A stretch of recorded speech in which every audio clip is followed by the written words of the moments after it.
రాష్ట్రంతో పాటు ఉమ్మడి కరీంనగర్ జిల్లా వ్యాప్తంగా నామినేషన్ల ప్రక్రియ అయితే కొనసాగుతుంది. ఈ రోజు అయితే చివరి అంకానికి అయితే వచ్చింది. ఈ రోజు 25వ తారీఖు చివరి దశకైతే రావడం జరిగింది. ప్రస్తుతం అయితే ప్రధాన పార్టీలతో పాటు స్వతంత్ర అభ్యర్థులు అయితే ఆసక్తి కనబరుస్తున్నారు. ఈరోజు ధర్మ సమాజ్ పార్టీ నుంచి అయితే చిలువేరి శ్రీకాంత్ అయితే పోటీ చేస్తున్నారు. కరీంనగర్ పార్లమెంట్ స్థానం నుంచి ప్రస్తుతం వీరికి సపోర్ట్గా అయితే విశారదన్ మహారాజ్ అయితే వచ్చారు.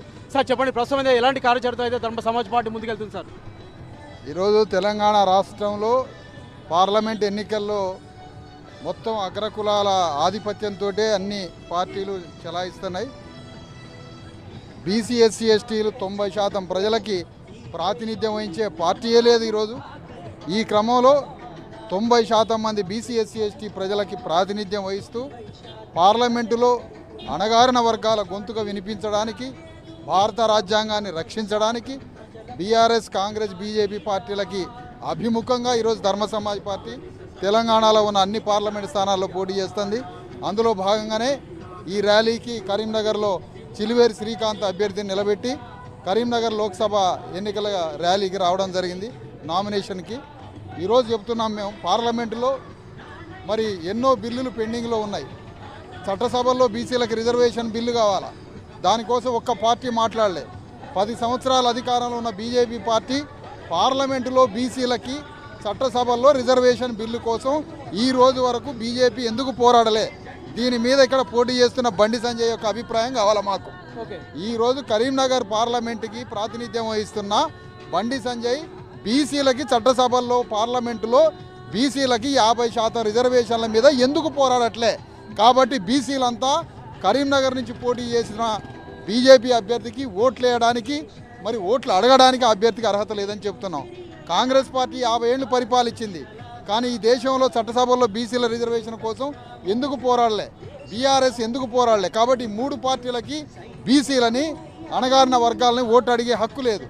మరి మహిళా బిల్లులో ఉపకోట బీసీ ఎస్సీ ఎస్టీ మహిళలకు కావాలి. ఆ విషయంలో ఏ ఒక్క పార్టీ మాట్లాడట్లేదు. వర్గీకరణ బిల్లు గురించి మాట్లాడట్లేదు, కులగణన చట్టం గురించి మాట్లాడట్లేదు. కాబట్టి మా అణగారిన వర్గాల అభ్యర్థుల తరఫున ఈరోజు తెలంగాణలో దేశవ్యాప్తంగా ధర్మ సమాజ్ పార్టీ బీసీ ఎస్సీ ఎస్టీల కోసం పోరాడుతుంది. కాబట్టి విద్యా బిల్లు కోసం, ఆరోగ్య బిల్లు కోసం, ఉపాధి బిల్లు కోసం పార్లమెంటు వేదికగా 90% మంది ప్రజల కోసం యుద్ధం చేయడానికే ఈ ఎన్నికల్లో పాల్గొంటున్నాం. ఈరోజు తెలంగాణలో కాంగ్రెస్, బీఆర్ఎస్, బీజేపీలు పచ్చి రెడ్డి వెలమ పార్టీలుగా ధర్మ సమాజ్ పార్టీ అభివర్ణిస్తాం. అందుకని ఈ ఎన్నికల్లో మరి ధర్మ సమాజ్ పార్టీ అభ్యర్థి చిలువేరి శ్రీకాంత్ చెప్పుల గుర్తు మీద ఓట్లేసి బీసీ ఎస్సీ ఎస్టీల ఆత్మగౌరవాన్ని నిలబెట్టాలి, భారత రాజ్యాంగాన్ని రక్షించాలని ఈ సందర్భంగా కోరుతున్నాం. రాజ్యాంగాన్ని ధ్వంసం చేయడానికే బీజేపీ, కాంగ్రెస్, బీఆర్ఎస్ పార్టీలు ఉన్నాయి.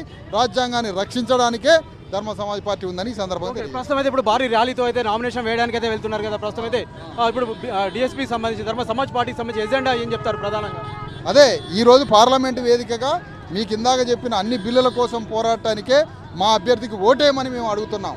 ఈరోజు పార్లమెంట్లో 70 ఏళ్ళు అయింది స్వాతంత్రం వచ్చి. దేశంలో అన్ని సమస్యలే మొత్తం పేదరికమే. మరి ఈ దేశంలో ఎవడూ పరిష్కారం చూపెట్టలేదు. ఎందుకు? వేల కోట్ల రూపాయలున్న పారిశ్రామికవేత్తలు, వేల ఎకరాలున్న భూస్వాములదే రాజకీయమైంది తప్ప అణగారిన వర్గాలకి ఇక్కడ ప్రాతినిధ్యం లేదు. కాబట్టే ధర్మ సమాజ్ పార్టీ పేదల తరఫున ఈరోజు ఎన్నికల యుద్ధంలో పాల్గొంటుందని ఈ సందర్భంగా తెలియజేస్తాం. ప్రస్తుతం మనం అయితే చూస్తున్నాము ధర్మ సమాజ్ పార్టీకి సంబంధించి అయితే విశారదన్ మహారాజ్ అయితే ఈరోజు అయితే చిలువేరి శ్రీకాంత్కి అయితే మద్దతుగా అయితే నామినేషన్ వేయడానికి అయితే రావడం అయితే జరిగింది. ఈరోజు అయితే పెద్ద ఎత్తున అయితే ప్రచారంలో భాగంగా అయితే ర్యాలీగా అయితే వీరైతే వెళ్తున్న పరిస్థితి మనం చూస్తున్నాము. ఏదైనప్పటికైతే బీసీ ఎస్సీ ఎస్టీ అణగారిన వర్గాల విజయమే లక్ష్యంగా అయితే మేమైతే పోరాడదామని అయితే విశారదన్ మహారాజ్ తెలియజేస్తున్న పరిస్థితి మనం చూడొచ్చు.